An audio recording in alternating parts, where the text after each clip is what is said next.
ಬನ್ನಿ ಸ್ನೇಹಿತರೆ, ನೋಡಿ ಈಗ ನಮ್ಮ ಮೈಸೂರಿಂದ ಬರ್ತಕ್ಕಂಥ ಒಂದು ದಿನಪತ್ರಿಕೆ, ಅದರಲ್ಲಿ ಬಂದಿರತಕ್ಕಂಥ ಒಂದು ಫೋಟೋ, ಅದರಲ್ಲಿ ಮಾನವ ಸರಪಳಿ ನಿರ್ಮಿಸಿದ್ದಾರೆ.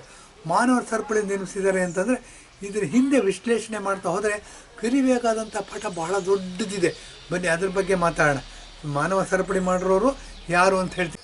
ದಲಿತ ಸಾಹಿತಿ ಮತ್ತು ಕರ್ನಾಟಕದ ಯಾರು ಹಿಂದುಳಿದ ವರ್ಗಗಳನ್ನ ಪ್ರಮೋಟ್ ಮಾಡ್ತಾರೆ ನಮ್ಮ ಮುಖ್ಯಮಂತ್ರಿಗಳು, ಅವರ ಆತ್ಮೀಯರಲ್ಲೊಬ್ಬರು ಇವರು ಏನು ಅಂದರೆ ಭಾಳ ಹಿಂದುಳಿದ ಪಂಗಡದಿಂದ ಬರ್ತಾರೆ. ಇವ್ರು ಏನಾಗುತ್ತೆ, ವೋಟ್ ಬ್ಯಾಂಕ್ ರಾಜಕಾರಣದ ಏಜೆಂಟ್ ಆಗಿದ್ದಾರೆ ಅಂತ ಹೇಳ್ಬೋದು.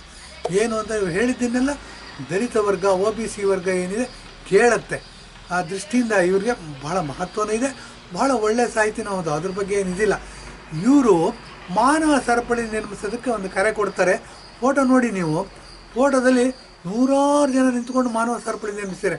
ಮಾನವ ಸರಪಳಿ ನಿರ್ಮಿಸಿರೋದು ಯಾತಕ್ಕೆ ಅನ್ನೋದ್ರ ಬಗ್ಗೆ ಹೇಳಬೇಕಾಗತ್ತೆ. ಬನ್ನಿ, ಜನವರಿ 30ನೇ ತಾರೀಕು ಮೊನ್ನೆ ತಾನೇ ಆಗಿದೆ. ಜನವರಿ 30ನೇ ತಾರೀಕಿನ ಮಹತ್ವ ಹೇಳ್ತೀನಿ. ಜನವರಿ 30ನೇ ತಾರೀಕು ಮಹಾತ್ಮ ಗಾಂಧಿನ ನಾಥೂರಾಮ್ ಗೋಡ್ಸೆ ಅನ್ನೋರು ಕೊಂದು ಹಾಕ್ತಾರೆ, ಗುಂಡು ಹೊಡೆದು ಸಾಯಿಸ್ತಾರೆ ಬಿರ್ಲಾ ಭವನ್ ಡೆಲ್ಲಿನಲ್ಲಿ. ಆತ RSSನವರು ಅಂತ ಹೇಳ್ತಾರೆ. ಹೌದು ಸ್ವಾಮಿ, ಹಿಂದೂಸ್ತಾನದಲ್ಲಿರ್ತಕ್ಕಂಥವ್ರು ಗಾಂಧಿನ ಹೊಡೆದ್ರು. ಹಾಗಾದ್ರೆ ಹಿಂದೂಸ್ತಾನದಲ್ಲಿರ್ತಕ್ಕಂಥವ್ರನ್ನೆಲ್ಲ ನಾವು ಕೊಲೆಗಡಕರು ಅಂತ ಹೇಳೋಕ್ಕಾಗತ್ತಾ?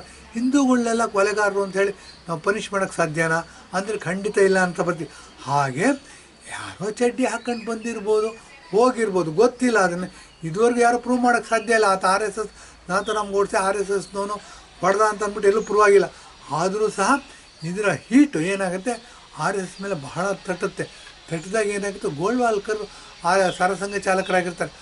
ಬಹಳ ಕಷ್ಟದ ದಿನಗಳಲ್ಲಿ ಸಂಘವನ್ನು ಮುನ್ನಡೆಸ್ತಾರೆ.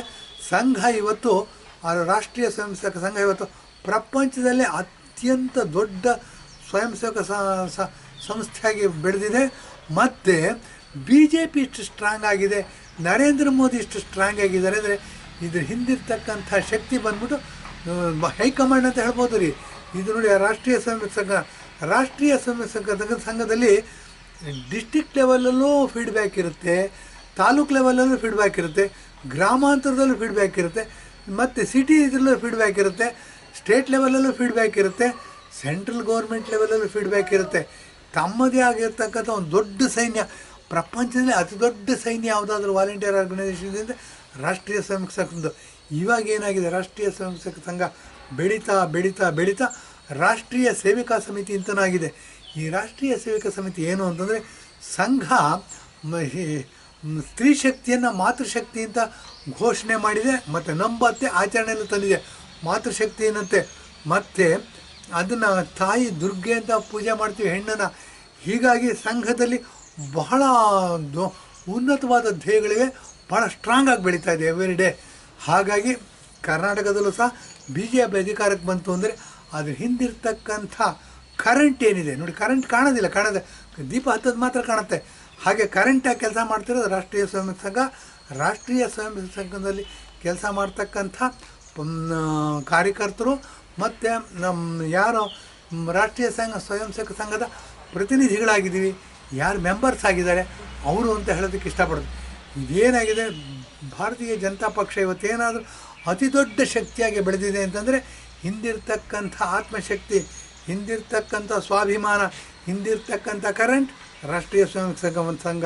ಬನ್ನಿ, ಇದನ್ನು ಗಮನದಲ್ಲಿ ಇಟ್ಕೊಂಡು ಹೇಳೋಣ. ನಾಥೂರಾಮ್ ಗೋಡ್ಸೆ ರಾಷ್ಟ್ರೀಯ ಸ್ವಯಂ ಸೇವಕ ಸಂಘದಲ್ಲಿ ಬಂದಿಲ್ವೋ ಅದು ಇದುವರೆಗೂ ಪ್ರೂವ್ ಆಗಿಲ್ಲ, ಪ್ರೂವ್ ಮಾಡೋಕ್ಕೂ ಸಾಧ್ಯ ಇಲ್ಲ. ಅದನ್ನು ನಾಥೂರಾಮ್ ಗೋಡ್ಸೆ ರಾಷ್ಟ್ರೀಯ ಸ್ವಯಂ ಸೇವಕ ಸಂಘದವನು, ಗಾಂಧೀಜಿನ ಕೊಂದವರು RSSನವರು ಅಂತ ಹೇಳ್ತಾರೆ. ಇದು ರಾಜಕೀಯ ಕಳ್ಳಾಟ. ಇವ್ರು ಬೇರೆ ಕಡೆ ಎಲ್ಲೋ ಕಳ್ತನ ಮಾಡಿಬಿಟ್ಟಿರ್ತಾರೆ, ಇವರು ಸಾವಿರಾರು ಕೋಟಿ ಹೊಡೆದ್ಬಿಟ್ಟಿರ್ತಾರೆ, ದಿಕ್ಕು ತಪ್ಪಿಸ್ಬೇಕು ನೋಡಿ. ಅದಕ್ಕೆ ಏನು ಮಾಡ್ತಾರೆ ಇವರು, ರಾಷ್ಟ್ರೀಯ ಸ್ವಯಂ ಸಂಘ ಗೋಡ್ಸೆ ಗಾಂಧಿ ಹತ್ಯೆಯನ್ನು ಮುಂದೆ ತರ್ತಾರೆ. ಇಷ್ಟೇ ಇದ್ರ ಆಟ ಇರೋದು. ಇದನ್ನು ನಂಬಬಾರ್ದು ಅಂತಂದರೆ ಬನ್ನಿ, ಇವತ್ತಿನ ಫೋಟೋ ಏನಿದೆ ಅದ್ರ ಬಗ್ಗೆ ವಿಶ್ಲೇಷಣೆ ಮಾಡಬೇಕಾಗಿತ್ತು. ಫೋಟೋನಲ್ಲಿ ನೋಡಿ, ಗಾಂಧಿ ಹುತಾತ್ಮರಾದ ದಿನ, ಗಾಂಧೀಜಿ ಹತ್ಯೆಯಾದ ದಿನ, ಅದು ದುರಂತ, ಕೆಟ್ಟದ್ದು. ಯಾರೇ ಮಾಡಿದ್ರು ತಪ್ಪು, ಅದನ್ನು ನಾವು ಒಪ್ತೀವಿ. ನಾವು ರಾಷ್ಟ್ರೀಯ ಸ್ವಯಂ ಸೇವಕ ಸಂಘದ ಸದಸ್ಯರೇ. ಅದು ಹತ್ಯೆ ಮಾಡೋ ಲೆವೆಲ್ವರೆಗೂ ಹೋಗಬಾರ್ದು, ಯಾಕಂದರೆ ಮಾನವ ಧರ್ಮಕ್ಕೆ ವಿರುದ್ಧವಾದದ್ದು. ಹುಲಿಗಳು ಬೇಟೆ ಆಡ್ತವೆ, ಸಿಂಹಗಳು ಬೇಟೆ ಆಡ್ತವೆ, ಅದು ಓಕೆ, ಅದು ಕಾಡು ಪ್ರಾಣಿಗಳು, ಏನೂ ರೂಲ್ಸ್ ಇಲ್ಲ. ನಾವು ರೂಲ್ಸ್ ಮಾಡ್ಕೊಂಡಿದ್ದೀವಿ, ನಾವೊಂದು ಸಂವಿಧಾನ ಚೌಕಟ್ಟಲ್ಲಿ ಬದುಕ್ತೀವಿ, ನಾವೊಂದು ನಾಗರಿಕ ಸಮಾಜದಲ್ಲಿದ್ದೀವಿ ಅಂತಂದರೆ ನಾವು ಹಿಂಸೆ ಮಾಡೋ ಮಟ್ಟಕ್ಕೆ ಹೋಗಬಾರ್ದು. ಹಿಂಸೆ ಅಂದ್ಬಿಟ್ರೆ ಮಾನಸಿಕ ಹಿಂಸೆನೂ ಆಗುತ್ತೆ, ದೈಹಿಕ ಹಿಂಸೆನೂ ಆಗುತ್ತೆ. ಯಾವುದೇ ಥರದ ಹಿಂಸೆನೂ ನಿಷಿದ್ಧ. ಆ ದೃಷ್ಟಿಯಿಂದ ನಾಥೂರಾಮ್ ಗೋಡ್ಸೆ ಬಗ್ಗೆ ಮಾತಾಡೋದು ಕೇವಲ ರಾಜಕೀಯ ಬೇಳೆ ಬೇಯಿಸ್ಕೊಳ್ಳೋಕ್ಕೋಸ್ಕರ, +1 ಸ್ಕೋರ್ ಮಾಡೋದಕ್ಕೋಸ್ಕರ, ವೋಟ್ ಬ್ಯಾಂಕ್ನ ಇಂಟ್ಯಾಕ್ಟಾಗಿ ಇಟ್ಕೋಬೇಕು, ವೋಟ್ ಬ್ಯಾಂಕನ್ನು ಜಾಸ್ತಿ ಮಾಡ್ಕೋಬೇಕು, ವೋಟ್ ಬ್ಯಾಂಕನ್ನು ಭದ್ರ ಮಾಡ್ಕೋಬೇಕು. ಆ ದೃಷ್ಟಿಯಿಂದ ಇಂಥ ವಿಷಯಗಳನ್ನ ಎತ್ತುತ್ತಾರೆ. ಸಾವಿರಾರು ಕೋಟಿ ಕೊಳ್ಳೆ ಹೊಡೆದ್ಬಿಟ್ಟಿರ್ತಾರೆ. ಅದನ್ನು ಮುಚ್ಚೋದಕ್ಕೆ ಬೇರೆ ಏನು ದಾರಿ ಇರಲ್ಲ. ಹಾಗಾಗಿ ಇವರೇನು ಮಾಡ್ತಾರೆ, ನಾಥೂರಾಮ್ ಗೋಡ್ಸೆ ವಿಷಯ, RSS ವಿಷಯ, ಕೇಸರಿ ಶಾಲ್ ವಿಷಯ, ಹನುಮತ್ ಧ್ವಜ ವಿಷಯ ಮಾತಾಡ್ತಾರೆ. ಇಷ್ಟೇ ಹೊರತು ಇದು ಇನ್ನೇನಿಲ್ಲ. ಯಾಕೆಂದರೆ ಹನುಮತ್ ಧ್ವಜ ಇರ್ಬೋದು, BJP-ನಿರ್ಬೋದು, ರಾಷ್ಟ್ರೀಯ ಸ್ವಯಂ ಸೇವಕ ಸಂಘ, ದೇಶಭಕ್ತಿ, ದೇಶ ರಕ್ಷಣೆ, ರಾಷ್ಟ್ರಭಕ್ತಿ ಅಂತ ಬಂದಾಗ ನಿರ್ವಿವಾದ ಇವ್ರದ್ದು. ಏನು ಅಂತಂದರೆ ಫಸ್ಟ್ ಲೈನಲ್ಲಿ ಇರ್ತಾರೆ. ಹೇಗೆ ಅಂತ ಹೇಳ್ತೀನಿ ಬನ್ನಿ.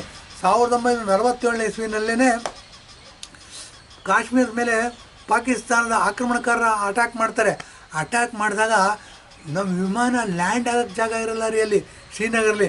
ಆವಾಗ ಸರ್ದಾರ್ ವಲ್ಲಭಾಯ್ ಪಟೇಲ್ ಗೃಹ ಮಂತ್ರಿ ಆಗಿರ್ತಾರೆ, ಮಾಣಿಕ್ ಶಾ ಫೀಲ್ಡ್ ಮಾರ್ಷಲ್ ಆಗಿರ್ತಾರೆ. ಅವರು ನೌಕಾಸೇನೆ, ವಾಯುಸೇನೆ, ಭೂಸೇನೆ ಮೂರಕ್ಕೂ ಮುಖ್ಯಸ್ಥರಾಗಿರ್ತಾರೆ. ಆವಾಗ ಇದು ಬರುತ್ತೆ, ನನಗೆ ವಿಮಾನ ಇಳಿಯೋದಕ್ಕೆ ಅವಕಾಶ ಮಾಡಿಕೊಡಿ, ಅಟ್ಲೀಸ್ಟ್ ಶ್ರೀನಗರ ಕಾಶ್ಮೀರನ ಮುಕ್ತ ಮಾಡ್ತೀನಿ ಟೆರರಿಸ್ಟ್ಗಳಿಂದ ಅಂತ ಹೇಳ್ತಾರೆ. ಆಗ ನೋಡಿ ಸೈನ್ಯ ಇರೋದಿಲ್ಲ ನಮ್ಮ ಹತ್ರ. ಯಾಕೆಂದ್ರೆ 1947 ಆವಾಗ ಏನಾಗುತ್ತೆ, ರಾಷ್ಟ್ರೀಯ ಸ್ವಯಂ ಸೇವಕರು ವಿಮಾನ ಇಳಿಯೋದಕ್ಕೆ ಜಾಗ ಮಾಡಿಕೊಡ್ತಾರೆ.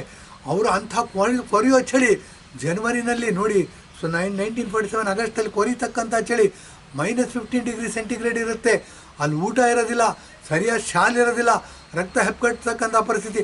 ಅಂಥ ಪರಿಸ್ಥಿತಿಯಲ್ಲಿ ಬೆಳಗಿನ ಜಾವದಲ್ಲಿ ಹೋಗ್ಬಿಟ್ಟು ಇವರು ವಿಮಾನ ಇಳಿಯೋದಕ್ಕೆ ಎಲ್ಲ ಸೌಕರ್ಯಗಳನ್ನ ಮಾಡಿಕೊಟ್ಟಾಗ ವಿಮಾನ ಇಳಿಯುತ್ತೆ. ವಿಮಾನದಿಂದ ಸೈನಿಕರು ಹೋಗ್ತಾರೆ.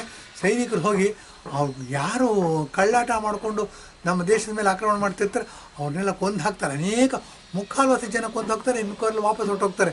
ಹೀಗಾಗಿ ಇವತ್ತು ಜಮ್ಮು ಆ್ಯಂಡ್ ಕಾಶ್ಮೀರ ಏನಿದೆ ನಮ್ಮದಾಗಿ ಉಳ್ಕೊಂಡಿದೆ. ಇನ್ನೇನಿದ್ರು POK ಮಾತ್ರ ನಮ್ಮದಾಗಬೇಕು, ಪಾಕಿಸ್ತಾನ ಆಕ್ಯುಪೈಡ್ ಕಾಶ್ಮೀರ.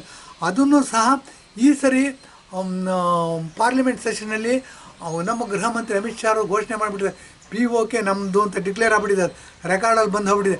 ಇನ್ನೇನಿದ್ರು ಅದು ತಗೊಳ್ಳೋದು ಮಾತ್ರ ಬಾಕಿ. ತೊಗೊಳ್ಳೋದು ನಾವು ಯುದ್ಧ ಮಾಡಿ ತೊಗೊಳ್ಳೋದು ಬೇಕಿಲ್ಲ. ಸಿಸ್ಟಮ್ ನಮ್ಮಲ್ಲಿ ಇಷ್ಟು ಚೆನ್ನಾಗಿದೆ.